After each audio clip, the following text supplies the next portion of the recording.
Welcome to our Vidya classes. Dear students, in our day-to-day life, we will do different kinds of activities. When we will get up in the morning till our go to bed. Okay, so we will do different kinds of activities. For every activities or many activities, we need water. Yes or no? How will you cook?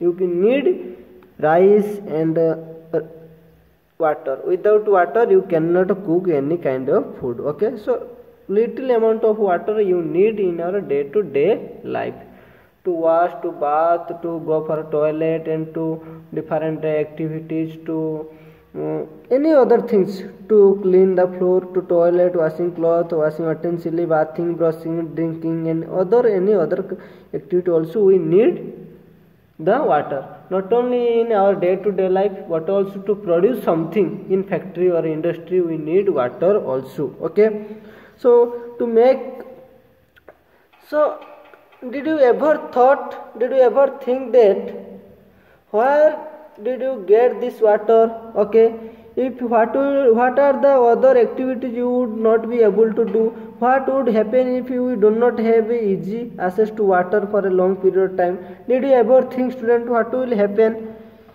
What would happen if you do not have water for long time? Okay, so you can see this image, student. The peoples they are doing their activities, bathing, washing cloth, and different activities they are doing by using water. Okay, so how much water do we use in a day? There is some table you have to estimate for washing, brushing, and clothing wash, utensil, toilet cleaning, and cleaning floor, any other things. Total how much water you are using, you have to discuss. So that means, student, today we are going to discuss a basic need in our life, which is called water. Without water we cannot live our life. So life is our in life water is very important for our survive. Clear, students? So we are going to discuss about this chapter, that is called water. First of all, we will discuss, students, where do we get water from? Okay, where do you get this water? Okay, are you producing water in your kitchen room? No. Where did you get this water, or where does it come from? So you know, students, if you are staying in village or any town area, you will get water in everyday morning in tap water. Okay, some of the villagers people, they will get pond, river, and other area. So like this, student, we will first get water different ponds and ocean, seas, and other river also will get this water, like ponds, lake, river, and wells. We will get this water. Okay, so this is the sources we will get water. Do you know that 2/3% of our earth's surface are covered with water? Only 2/3 part of the water among the 3 part. Okay, among 3 part, 2 part is the only water, and the remaining are land. You already know these things in earlier. The water in the oceans and seas has many salt dissolved in it. Okay, some waters are, you know that whatever waters are present in our earth surface, these all are not suitable for drinking. Okay, some waters are salty and some are very fresh water. And which water can drink? These water are not available in large amount. Only very few amount of water which is present inside the ground, that is called groundwater or fresh water. Okay, so these are the water. And how water will get? If you know that sometimes if you will dry up the dress in outside, the dress will be dry up. How it is possible, and where does water go? That means, student, something is there. So after rainy, you will see that your water will be stored in front of your gate or in front of your house. But after 1 day, 2 days, when sun will come, the water slowly it will disappear from the soil. That means, where does this water go? So we will discuss through our water cycle where this water are going. That means, student, what is water cycle? We will discuss now. Water from the ocean and surface of the earth goes into the air as a vapor, returns to as a rain and hail or snow, and finally goes back to the ocean. This circulation is called water cycle. It is a continuous process, students. Okay, first rain will be come, and that rain it will be stored in our ground.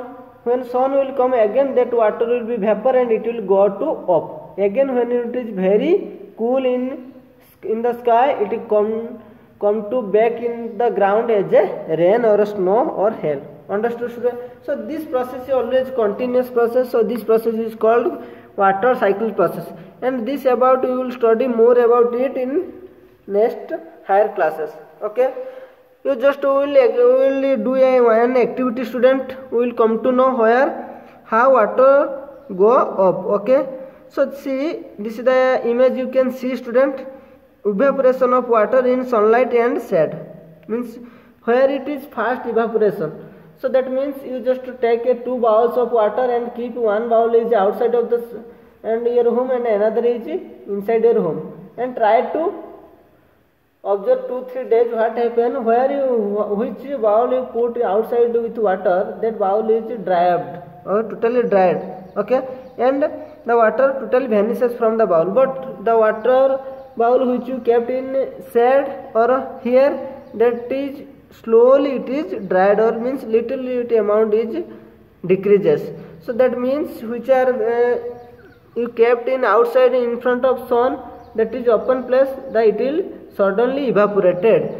So that means the water evaporation, when they evaporate and becomes, it is go up. Okay, so this is called how our water is disappearing from our earth's surface. Okay, and when it will go to up, it becomes a cloud. When it is too cold, again it will come back as a rain to our ground. Understood?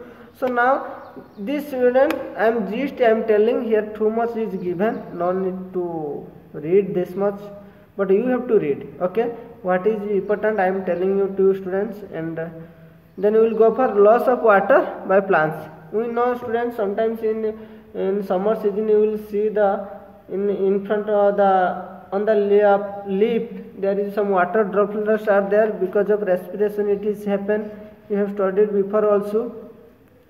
Okay, water also loss, we also lost water when we will excrete or when we will go for urine, when we will get sweating also, water also respire or transpiration through our body. Okay, how are clouds form? Clouds form, student, I told you, when water will be evaporated. When water will be evaporated, it will go to the process of condensation play important role in bringing water back to the surface of earth. First of all, what happens, student? If the water will be evaporated, it will go to up. Okay, that vapor will be float in the sky. You might have seen in rainy season, that is called cloud. When that cloud becomes too cooled, it will come back to earth surface as a rain. So we can say the process of condensation. You know condensation, student, when water vapor will be converted to water is called condensation. The condensation play important role in bringing water back to the surface. Yes or no?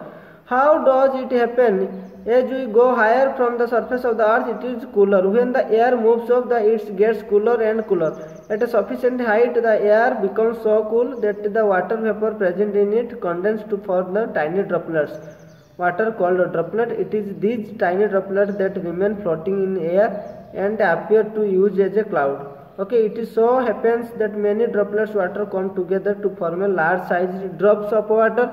Some drops of water become so heavy that they bring to fall these falling water drops, what we call rain. The special condition, it may also fall as hail or snow. Okay, so that it is nothing but, student, fast water will vapor with the help of sunlight, it will go up, again it will cools and becomes water droplet in the sky, then again fall down to our earth.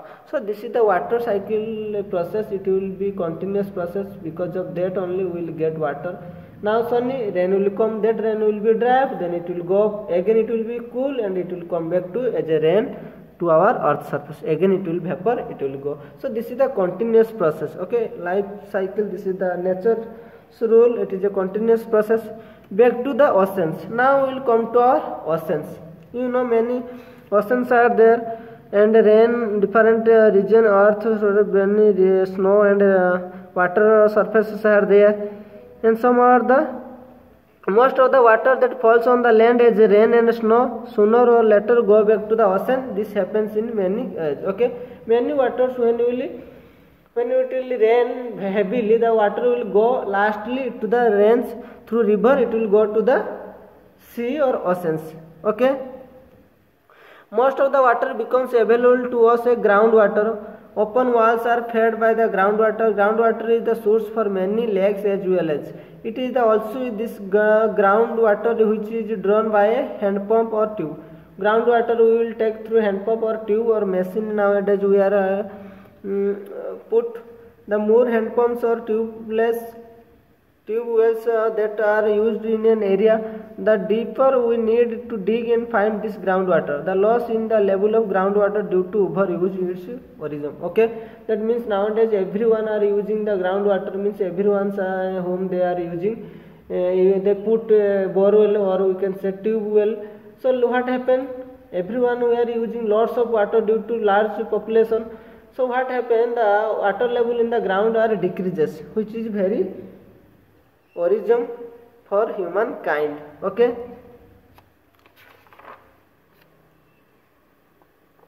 so next class students we will discuss about what is the rain heavily. If rain will be heavy or rain will be insufficient, what will happen? So I hope all of you understood about the water, students. Next class we will discuss about what if it rains heavily. Okay. See student, here I will tell you one thing, the circulation of water between say ocean and land is a continuous process. This maintains the supply of water land. I told you water cycle, so it will happen a continuous process. So thank you students, take care.